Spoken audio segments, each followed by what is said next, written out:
Bonjour, dans cette vidéo je vais vous parler des origines historiques de Noël. Cette célébration commence il y a bien longtemps, bien avant l'Empire romain. Nous voyons déjà l'origine à l'époque de Nimrod.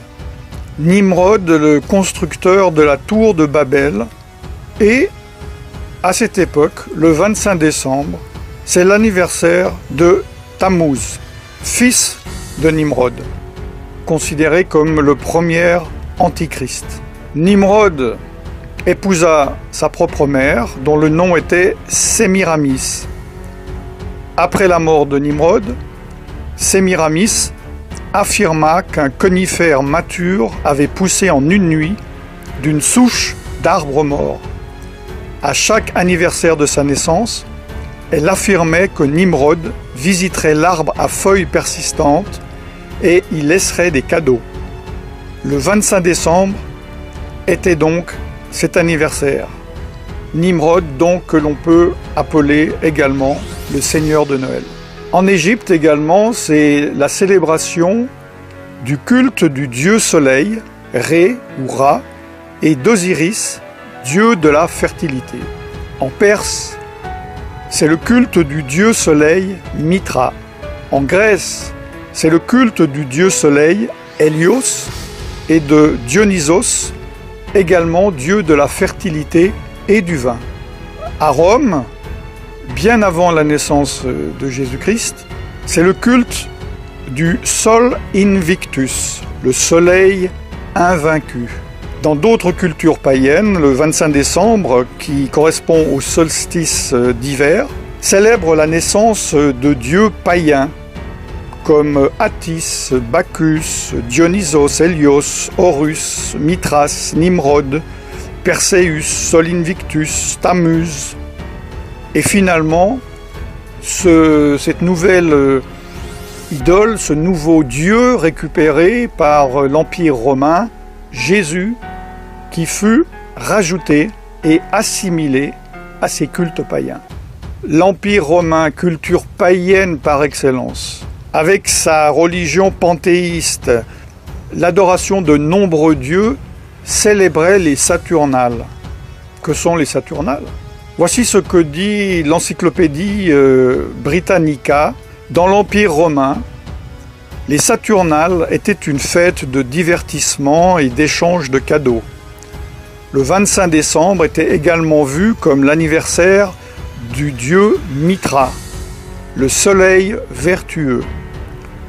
À la nouvelle année romaine, les maisons étaient décorées de verdure et de lumière. Ces Saturnales étaient en l'honneur du dieu Saturne. C'est une divinité, une des divinités romaines, et de peur d'être détrôné par l'un de ses enfants, il dévora chacun d'eux à leur naissance. Il préside la période qui précède le solstice d'hiver, celle donc des Saturnales. Pendant le reste de l'année, c'est un Deus Otiosus, un dieu en sommeil, dont la statue est liée par des bandelettes, dont on ne le libère qu'au moment des Saturnales. Il a été assimilé par les anciens au titan grec Chronos, le dieu du temps. Saturne est un impulseur de biens, aspect que l'on retrouve dans les réjouissances et les cadeaux des Saturnales, des fêtes de divertissement et d'échange de cadeaux. Ces Saturnales étaient considérées comme joyeuses, car elles étaient pratiquées dans l'ivrognerie et la débauche. À la nouvelle année romaine, les maisons étaient décorées de verdure et de lumière.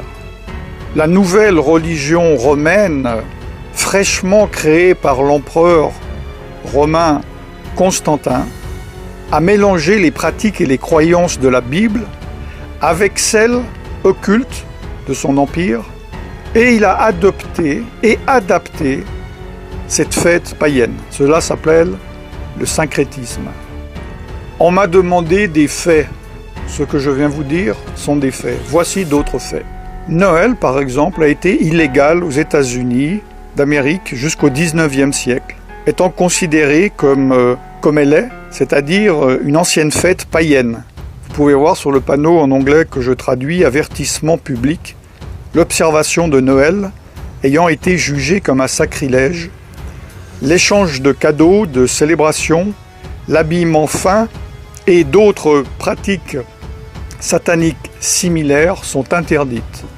Autre fait, au XIXe siècle, en Grande-Bretagne, Charles Spurgeon, surnommé le prince des prêcheurs, une personne appréciée par tous les protestants, les évangéliques et les pentecôtistes. C'est une référence dans ce milieu. C'est moi je dirais, un revivaliste avant son temps. Il écrit « Ceux qui suivent la coutume de célébrer Noël ne suivent pas la Bible, mais des cérémonies païennes. » Autre fait, tous les historiens et les érudits de la Bible s'accordent à dire que Jésus n'a pas pu naître en décembre. Il faisait trop froid en hiver, pour différentes raisons que j'ai déjà données dans d'autres vidéos. Plusieurs supposent qu'il soit né au début d'automne. C'est la fin de l'année des récoltes, pendant la fête ordonnée par Dieu dans la Bible, nommée Sukkot, ou fête des tabernacles. La Bible est claire.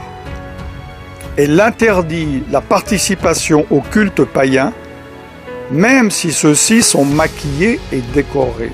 Jérémie 10, 2 dit « N'apprenez point les façons de faire des païens. » Jésus lui-même a dit « Vous ignorez la loi de Dieu et observez la tradition des hommes. » Dans Marc chapitre 7, verset 8. Évidemment, un de mes versets favoris, « Mon peuple périt, faute de connaissance. » Osée chapitre 4, verset 6. Concernant certains aspects de Noël, prenons les décorations de Noël. Les décorations de Noël sont-ils dénuées de toute signification? Lesquels de ces symboles, à votre avis, sont païens? En fait, ils le sont tous. Par exemple, le hou est utilisé dans les rituels païens pour la fertilité. La décoration d'arbres est une tradition païenne de Babylone, puis de Rome, de l'Empire romain. Les cadeaux et les offrandes sont une tradition babylonienne. Le sapin est le symbole païen de la fertilité.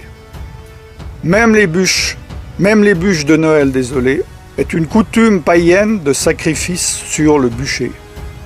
Venons-en au Père Noël, tellement aimé des petits et des grands.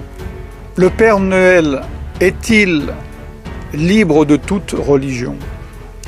Beaucoup de personnes croient que le nom de Saint Nicolas se réfère à l'évêque de Nicolas de Myre. J'en ai déjà parlé dans d'autres vidéos. Mais les historiens déclarent que ce personnage est une pure légende. D'ailleurs, dans les années 70-70, le Concile Vatican II a formellement déclaré qu'aucun évêque de l'Église catholique romaine du nom de Nicolas n'avait jamais existé. En anglais, la langue la plus utilisée du monde, le Père Noël est appelé Santa Claus. Santa, dans les jeux ésotériques, est l'anagramme de Satan.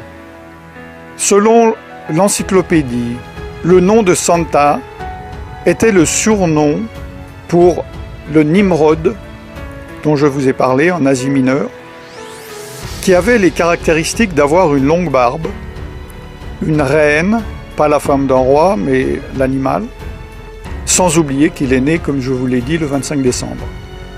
Le Père Noël est connu dans notre culture comme étant éternel. Comme un Dieu, il connaît toutes nos actions. Comme un Dieu, il juge nos bonnes ou nos mauvaises actions. Il est donc représenté, sans que les personnes ne se rendent compte, comme étant omniscient, omniprésent et omnipotent. Ces qualités n'appartiennent qu'à Dieu lui seul. Les enfants prient Santa afin qu'ils obtiennent des cadeaux, des faveurs, des bénédictions, au lieu de prier Dieu. Comme j'espère vous le savez, le Père Noël, sous sa forme actuelle, joviale, obèse, a été créé de toutes pièces dans les années 30 par la société Coca-Cola pour vendre ses bouteilles de boissons. N'oubliez pas, chers frères et sœurs, que la parole de Dieu dit « Je suis l'Éternel votre Dieu, et tu n'auras pas d'autre Dieu que moi ». Exode chapitre 20, versets 2 à 3. Dieu également a fixé des fêtes. En tant que chrétien, vous pouvez très bien dire qu'elles ne sont pas applicables vu que vous êtes sous sous la nouvelle alliance. Je ne vais pas traiter de cela. Si vous ne comprenez pas les choses de Noël, vous ne comprenez pas encore ces choses. Mais Dieu, dans Lévitique, tout le chapitre 23, a parlé de ces fêtes, les temps que lui-même a fixés, son calendrier. Le calendrier du Dieu dont vous dites être son enfant. Pourquoi vous rassemblez-vous dans le calendrier que Satan a fixé, au lieu de vous rassembler dans le calendrier que Dieu a fixé?